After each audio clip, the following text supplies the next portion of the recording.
Hi friends, ಹೆಂಗಿದ್ದೀರಾ? ಚೆನ್ನಾಗಿದ್ದೀರಾ ಅನ್ಕೊಂಡು ನೋಡ್ರಿ. ಇಲ್ಲಿ ಗುಲ್ಗಂಜಿ ಗಿಡ ಐತೆ. ಗುಲ್ಗಂಜಿ ಗಿಡ ಸಿಕ್ಕೋದೆ ಕಷ್ಟ.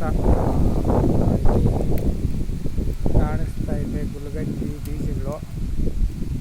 ಆಲ್ರೆಡಿ ಅದ್ರಾಗ ಒಂದು 4-5 ಅವೆ.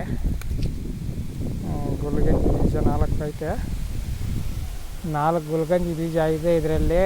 ನೋಡಿ, ಗುಲ್ಗಂಜಿ ಬೀಜ ಸಿಕ್ಕಿದ್ರೆ ಇದರಲ್ಲಿ ಮಣಿಗಳು ಹಾಕ್ಕೊಂತೀರಲ್ಲ, ಆ ಥರ ಮಣಿಗಳ ಥರ ಒಳಗೆ ಹಾಕ್ಕೊಂಡು ಕತ್ತಲ್ಲಿ ಹಾಕ್ಕೊಬೇಕಾಗ್ತದೆ.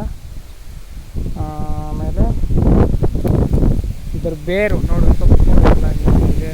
ಗಿಡ ಗಾಳಿ, ವಿಪರೀತ ಗಾಳಿ ಇಲ್ಲಿ. ಸೊಪ್ಪು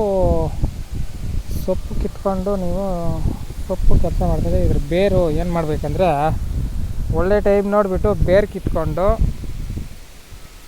ನಾವು ಒಂದು ಕಾಪರ್ ತಾಯ್ತಲ್ಲಿ ಹಾಕ್ಕೊಂಡು ನೀಟಾಗಿ ಪ್ರಾಣಪರೀಕ್ಷೆ ಕೊಟ್ಟು ಇದು ಮಾಡಿಕೊಂಡ್ರೆ ವ್ಯಾಪಾರ ಮಾಡೋರ್ಗೆ ಒಳ್ಳೆ ವ್ಯಾಪಾರ ಆಗ್ತದೆ. ನೋಡಿ, ಇದು ಗುಲ್ಗಂಜಿ ಬೀಜಗಳೈತಲ್ಲ, ಈ ಗುಲ್ಗಂಜಿ ಬೀಜಗಳನ್ನ 9 ಬೀಜ ದೇವ್ರ ಹತ್ರ ಇದು ಮಾಡಿಬಿಟ್ಟು ನೀವು ಪ್ರಾರ್ಥನೆ ಮಾಡಿಬಿಟ್ಟು, ಮನೆ ದೇವರು ಯಾವ ದೇವರೇ ಆಗಿರಲಿ, ಮನೆ ದೇವರು ಪ್ರಾರ್ಥನೆ ಮಾಡಿಬಿಟ್ಟು ನೀವು ಇದನ್ನು ವ್ಯಾಪಾರ ಆಗೋ ಜಾಗದಲ್ಲಿ ಇಟ್ಕೊಂಡ್ರೆ ಒಳ್ಳೆ ವ್ಯಾಪಾರ ಆಗ್ತದೆ. ವಶೀಕರಣ ಜನ ವಶೀಕರಣ ಆಗ್ತದೆ ಇದರಲ್ಲಿ.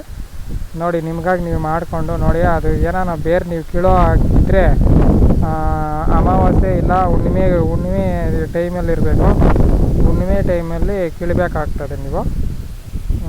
ಅದಕ್ಕೆಲ್ಲ ಧೂಪ ಎಲ್ಲ ಅಕ್ಷಂತೆ ಕಾಳುಗಳು ಹಾಕ್ಬಿಟ್ಟು ಕ್ಲೀನಾಗಿ ಪೂಜೆ ಎಲ್ಲ ಮಾಡಿಬಿಟ್ಟು ಮನೆ ದೇವ್ರಿಗೆ ನಮಸ್ಕಾರ ಮಾಡಿಕೊಂಡು ಗಣೇಶನ ಮಂತ್ರ ಬರೋಂಗಿದ್ರೆ ಯಾರಾದರೂ ಗಣೇಶನ ಮಂತ್ರ ಹೇಳ್ಬಿಟ್ಟು ಆ ಗಿಡದಲ್ಲಿ